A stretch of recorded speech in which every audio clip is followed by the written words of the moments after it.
Although generally not as well known as a neighboring Chile, the nation of Argentina also contains dozens of potentially active volcanoes, including ones which have produced catastrophically large eruptions in the last several million years. For example, in 2260 BCE, the Cerro Blanco volcano explosively erupted, causing pyroclastic flows to scorch the landscape in a 40-kilometer radius and ejecting more than 100 cubic kilometers of volcanic rock. This eruption formed a large depression in the ground referred to as a caldera, which measured 7 kilometers wide. Although this eruption was voluminous, it was not completely unexpected, as the same caldera had another similarly sized older caldera right next to it. However, this is not the only active volcano which contains a similarly large caldera. More than 1,000 kilometers to the south and partially straddling the border with Chile is the Copahue volcano, which lies within an unusually large depression visible from satellite. To the east of the volcano, the walls of the massive 22-kilometer long and 16-kilometer wide Caviahue caldera are quite prominent. However, this is not the only large and geologically recent caldera which the Copahue volcano lies within.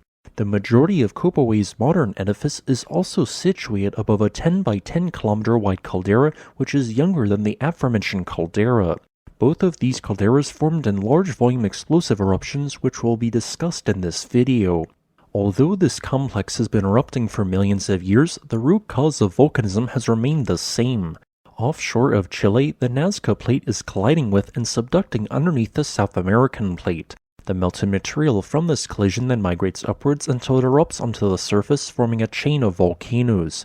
In this part of the continent, there is a large lineament which stretches between the Caviahue and Copahue volcanoes. Both of these volcanoes formed in the lineament as it represented a path of least resistance for magma to easily intrude into. Although the exact age of when this complex began first erupting is unclear, it may have begun producing volcanic eruptions as early as 4.3 million years ago.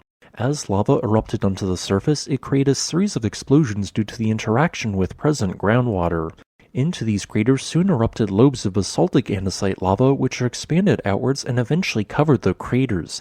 As frequent eruptions occurred, one vent became dominant, forming a fissure-like stratovolcano which resembled Hekla in Iceland.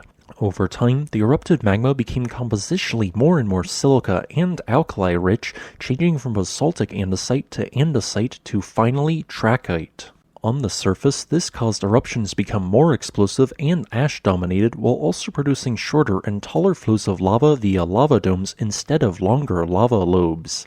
As a large magma chamber or complex of magma chambers slowly grew underground to a volume of more than 100 cubic kilometers of material, an immense amount of pressure started to build.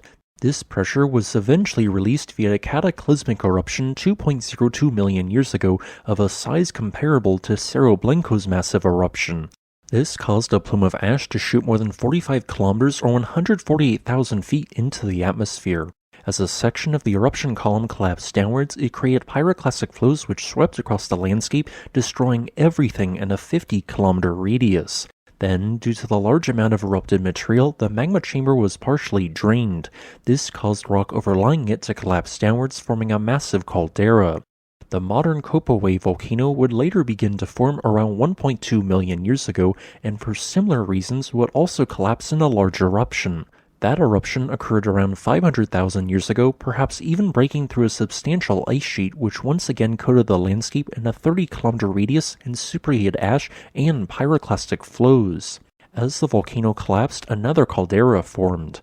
The modern Copahue volcano has since grown out of this caldera, and luckily its eruptions since have for the most part been relatively small. Thanks for watching. If you would like to request a specific topic, please leave a comment below. Additionally, I would like to thank my new patron Paweł Zuzelski for supporting this channel.